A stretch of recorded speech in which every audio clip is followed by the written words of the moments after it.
మద్యం మత్తులో పోలీసులపై దాడికి దిగిన మందుబాబులను కృష్ణా జిల్లా మచిలీపట్నం ఆర్పేట పోలీసులు అదుపులోకి తీసుకున్నారు.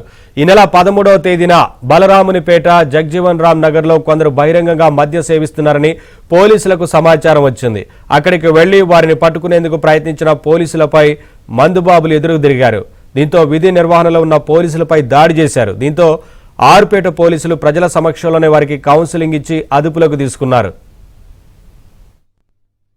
13వ తారీఖు మేము డ్యూటీలో ఉండగా ఒక కాల్ వచ్చిందండి. పలానా బల్లానపేట జగజ్జీవన్ నగర్ కాలనీలో ఒక బహిరంగ ప్రదేశంలో మద్యం సేవిస్తున్నారని. అప్పుడు నేను మా ఎస్ఐ గారు కానిస్టేబుల్స్ కలిసి అక్కడికి వెళ్ళడం జరిగింది. అక్కడికి వెళితే అక్కడ కొంతమంది వ్యక్తులు బహిరంగ ప్రదేశంలో మద్యం సేవిస్తున్నారు పొదల్లో. అందులో ముగ్గురు మమ్మల్ని చూసి పారిపోయినారు. ఇంకో ముగ్గురు పట్టుకున్నాం. వాళ్ళు భానుప్రకాష్, సింగంపల్లి నాని అనే అతను, రామ్ చరణ్ అనే అతను. అయితే వీళ్ళు అంటే మద్యం మత్తులో ఏం చేస్తుందో తెలియకుండా వెళ్ళిన పోలీసుల మీద పోలీసు విధి నిర్వహణను అడ్డగించి వాళ్ళ మీద ఎదురుదాడి చేయడం జరిగింది.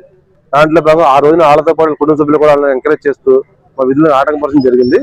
అందువల్ల ఈ రోజు ఆ కేసుల భాగంగా అందులో మెయిన్ ముద్దాయిలైన భానుప్రకాష్ ని, సింగంపల్లి భవానీ ప్రసాద్, ఇంకో వరప్రసాద్లను అరెస్ట్ చేయడం జరిగింది.